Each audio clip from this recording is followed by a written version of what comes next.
Hai, Assalamualaikum dan selamat sejahtera. Saya Cikgu Sains anda, Cikgu Nabila Yusof. So, pada hari ini kita akan belajar tajuk baru untuk Sains Tingkatan 2, Bab 2, Ekosistem. Okey, sebelum kita pergi dengan lebih lanjut, marilah sama-sama kita melihat dalam tajuk ini dalam ekosistem, iaitu kita melihat dulu aliran tenaga dalam ekosistem. So, tahukah anda apakah sumber tenaga yang paling utama di muka bumi ini? Okey, matahari merupakan sumber tenaga utama.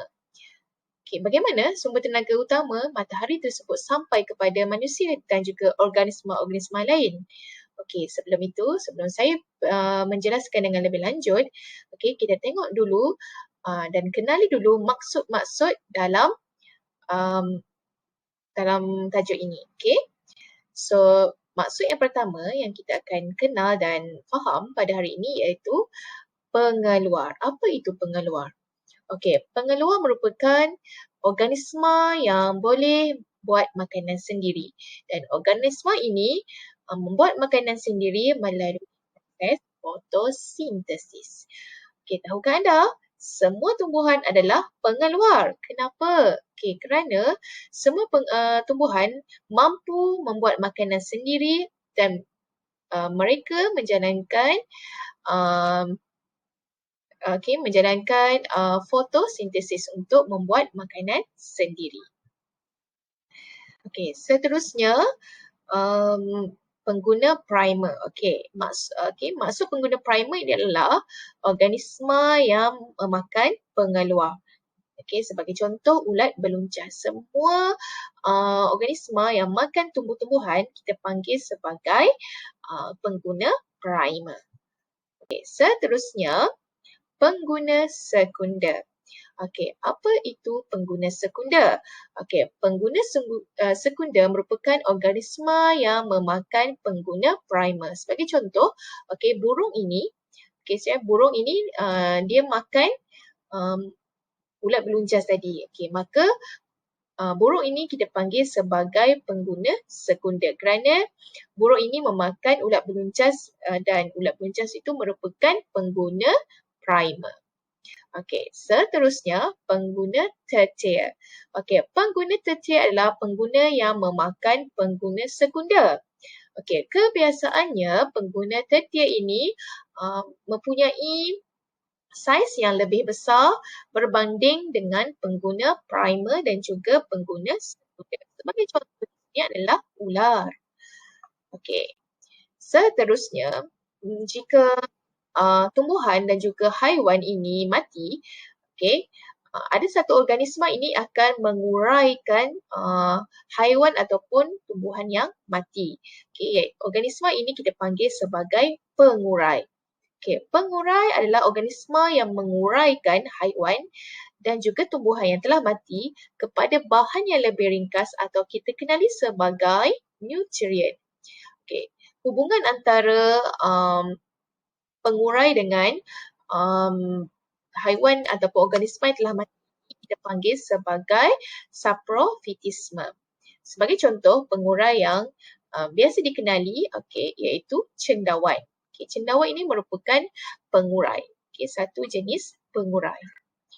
Okey, seterusnya kita lihat rantai makanan. Okey, apa itu rantai makanan? Okey, rantai makanan adalah digunakan untuk menunjukkan hubungan pemakanan antara organisma. Jadi, melalui rantai makanan juga kita dapat mengenal pasti siapakah pengeluar, siapakah pengguna primer, siapakah pengguna sekunder dan siapakah pengguna tertier. Okey, di sini sebagai contoh rantai makanan di sini. Okey, saya ada satu organisma iaitu padi.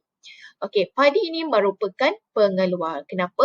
Kerana padi mampu membuat makanan sendiri melalui fotosintesis. Kemudian, padi ini akan dimakan oleh tikus dan tikus ini adalah pengguna primer kerana dia memakan tumbuh-tumbuhan. Seterusnya, tikus ini akan dimakan oleh ular dan ular di sini akan bertindak sebagai pengguna sekunder. Tadi kita tengok ular itu sebagai pengguna tertier, tetapi untuk contoh yang cikgu bagi tadi. Tetapi mengikut rantai makanan yang cikgu tunjuk sekarang, ular itu menjadi pengguna sekunder kerana ular telah memakan pengguna primer. Oleh itu, secara automatik, ular sekarang menjadi pengguna sekunder. Seterusnya, pengguna tertier di sini adalah helang. Kerana helang itu memakan ular, di mana ular itu merupakan pengguna sekunder. Apabila ular ataupun helang ini mati, mereka akan diuraikan oleh cendawan yang bertindak sebagai pengurai, dan cendawan itu akan mengeluarkan nutrien yang diperlukan oleh parti itu tadi. Itulah kita panggil sebagai rantai makanan. Anak panah itu menunjukkan, dan ia ada maksud ya, maksud anak panah itu adalah dimakan oleh. Pastikan anak panah yang anda lukis untuk rantai makanan, pastikan betul.